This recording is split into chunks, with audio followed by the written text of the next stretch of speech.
حضرت ابو ذر رضی اللہ تعالیٰ عنہ سے روایت ہے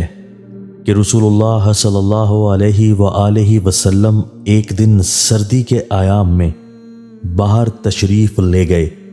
اور درختوں کے پتے خزاں کے سبب از خود جھڑ رہے تھے۔ آپ صلی اللہ علیہ وآلہ وسلم نے ایک درخت کی 2 ٹہنیوں کو پکڑا اور ہلایا تو ایک دم اس کے پتے جھڑنے لگے۔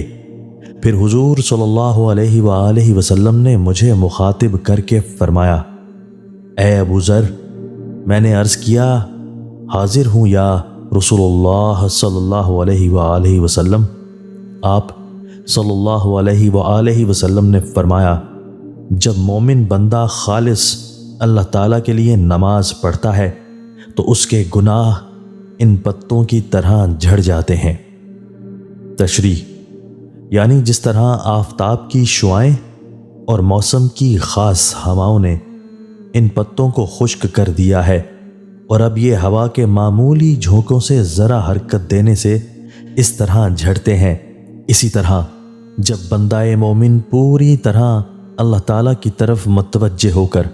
صرف اس کی رضا جوئی کے لیے نماز پڑھتا ہے